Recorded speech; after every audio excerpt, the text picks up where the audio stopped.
Hello everyone, I'm Mitchell Ryan Darcy, and welcome to Just Watch This Reviews. For the first time ever, I'm going to be watching Mr. Lawrence Goes to Arabia.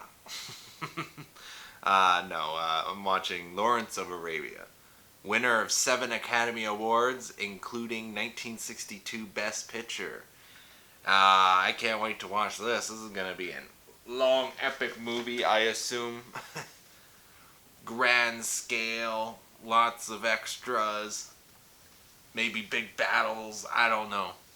I don't know what I'm gonna get with this film. Other than that, I'm interested to know what it's about because I'm going into it and I basically don't know anything except for there's someone called Lawrence, and apparently he's of Arabia. Yeah, so I don't really know a lot about this film. I think it's directed by what's his name, Lee, David Lean. He did Bridge on the River Kwai and Dr. Zhivago, which are two movies I love. And so I do have high expectations for Lawrence of Arabia. It's even mentioned in the Billy Joel song, We Didn't Start the Fire. Lawrence of Arabia, British Beatlemania. I'm excited to jump into this film. This is the older Blu-ray release, but it's the special edition with the box that's a little bit weird. That says it all new 4K restoration of Lawrence of Arabia, the feature film. But I know just recently, I think Columbia, they did a set where they had a new 4K transfer of Lawrence of Arabia. I'm not getting that obviously because I already have Lawrence of Arabia. So they did a recent Lawrence of Arabia 4K thing, and it's, if I remember correctly, because of how big of a file it is, they actually had to split it up on 2 4K discs, if I remember correctly. This looks like the entire movie is on one Blu-ray disc, so it's gonna look nice, but I don't know how nice is it gonna really look. Who's even in this film? Oh, Peter O'Toole. Oh, that's right. Okay, yeah. No, I'm even more excited for this movie now because you got Alex Guinness, Bridge on the River Kwai, but then you also got one of my favorite actors of all time, Claude Rains. I forgot he's in this as well, and Omar Sharif from Dr. Zhivago. So yeah, no, I can't wait. I gotta watch it now.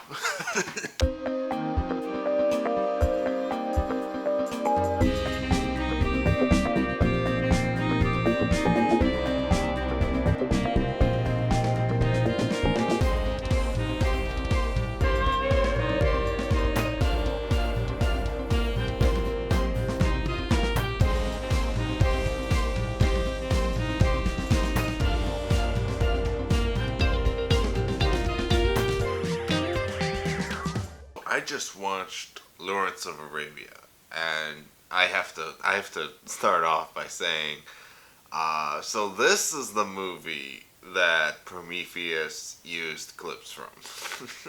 When I saw Prometheus in theaters several years ago, I couldn't figure out exactly what movie that was sort of used that Michael Fassbender's character really enjoyed and was like sort of mimicking things from, per se. And so this is the movie. So it's Lawrence of Arabia. That's good to know. See, the trick is not minding that it hurts. Lawrence of Arabia, it is definitely a long movie. It took us even longer because I started watching the movie by myself, but then, because I'm sharing the same house with several other people, before I know it, I had the entire family watching the movie with me. Especially the fact that some of them need smoke breaks now and then, so it's like, take a 3-hour film and turn it into a 6-hour event. Anyways, Lawrence of Arabia is a good movie. Compared to Bridge on the River Kwai and Dr. Zhivago, I think both those films are better. I don't know if this is a hot take or whatever, but like I favor, and I think those two films are a little bit more better than Lawrence of Arabia. But don't get me wrong, Lawrence of Arabia is still a good film. It wasn't until around the midpoint of the film my mom pointed out, hey, this is actually based on a true story. And because going into it, I didn't really know anything. As far as I know, this might have been like an original film that takes place in a historic time period, almost like Inglourious Bastards, or out of all the examples I can think of, that's the movie that comes to my mind. The fact that so like halfway through the film, all of a sudden my mind switched to, oh, this is based on true people. Because I kind of figured the events were historically true, sort of like in Titanic, but some of the characters were fictional, where the characters are fake, except for certain characters that are based on real people. Uh, I thought that was the case with Lawrence of Arabia. That is not the case. It's based on a true story. It's an actual person. Makes more sense. So it's a good movie overall. Just very brief spoiler, and it's more of a very mild spoiler because it happens in the very beginning of the film. But I'm surprised the whole framing device of Lawrence of Arabia was the movie starts off with literally him getting killed off. Like it's his accident that he has on a motorcycle, and he dies, and then funeral, and then it goes into the story of him. And that is a very neat framing device. I didn't actually think this movie would start like that, so that was unexpected, and it kind of reminded me a little bit in the sense of Citizen Kane, where it's like, it starts off, okay, I guess I just mildly spoiled Citizen Kane as well, but Citizen Kane, he died, and then people are talking about him. It's like, who was this person? Was he a good person? Was he a bad person? Whatever. That, I sort of got that vibe with this movie, and I feel like it was a bit of an influence on the framing of this movie. Everybody did a well job with acting. Alex Guinness, I can barely recognize, except for a couple lines of dialogue where I'm like, yeah, that's Alex Guinness. Claude Rains, it's been a while since I've seen him in anything, and the things I've seen him in, he's definitely more on the younger side, so this is the most latest of his work I've seen, and he did great as well. My mom threw out the tidbit that Steven Spielberg, this was the movie that inspired him to, become a director, and I mean, as an epic film goes, yeah, I can see it told the tale it did, and it was epic and good, and I felt like, because this is very unique, I don't think I've ever seen a movie the subject of the British, World War One, and in Arabia and those areas, and it's just it's a very unique experience. I felt I kind of want to know a little bit more about Lawrence of Arabia. I can definitely somewhat see why it won Best Picture, but when I found out that it was based on a true person story, I kind of felt like, wow, having flashbacks of it, because I recently, last couple months ago, I watched Chi, Part 1 and Part 2 for the first time, and I had sort of vibes with this movie, especially with the intermission and all that. It's like the first half of the movie before intermission is like everything's sort of going well. I mean, there is struggles and bad stuff happen, but it's like, overall the goal gets accomplished. And then in part two, it sort of all falls apart in a sense. And I kind of got those vibes halfway through the movie.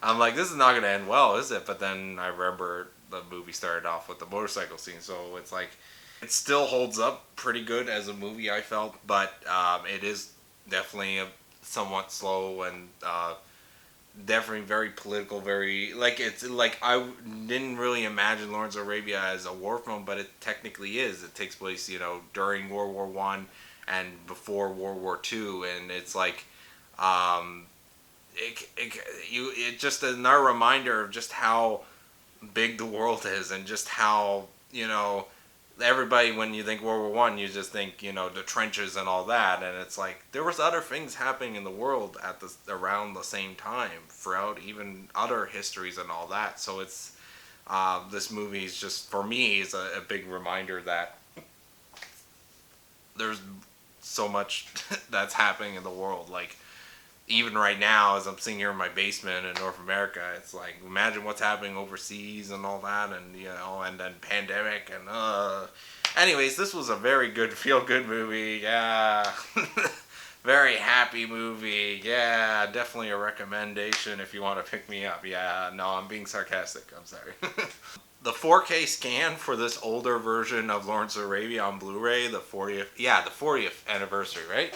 To clarify, I have the 50th anniversary box set for Lawrence of Arabia on Blu-ray, and that 4K scan looked fine, and it's entirely on one disc.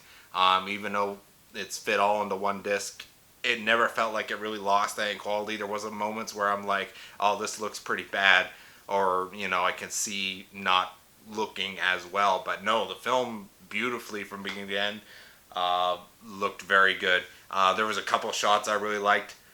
There's one specific shot later on in the film, much later on, after attack, and there's like wagons and stuff in the middle of the desert. Everybody's dead in the sense, and it's like the clouds and and the slight rays of light, but it's very natural looking, but very beautiful and tragic at the same time. And I'm like, I love that shot. That was my favorite little shot moment that they sort of captured. A lot of the sets were big. A lot of the I don't know what they built. I don't know what was based on something. I assumed like the offices for the British in Cairo. I assumed most of those were actual places, especially that big one with all the soldiers on the balconies and all that, and the bar. I felt like that's an actual place, but if they did that all in studio, that's amazing. I can see where the production budget went for this film. Nice to look at. I want to check out more of David Lean's films. I'm definitely, hopefully, maybe they'll get Ryan's Daughter on Blu-ray eventually. I forget what else he's done, but definitely want to check out more of his film and an overall arc of what he did movie-wise. So anyways, overall, thought it was good. Very deserving. It's not the worst Best Picture movie I've seen so far. And it's not nowhere near least favorite for Best Picture movie winners that I've seen. So someday I'll watch all the Best Picture winners, and I can finally decide what is actually the worst of the worst and the best of the best. What's the least of the favorites and the most of the favorites. Anyways, I want to know what you thought of Lawrence of Arabia. Let me know in the comments below. Anyways, thank you very much for watching. I want you to have a nice day or night or whatever time you watch this. Have a nice whatever.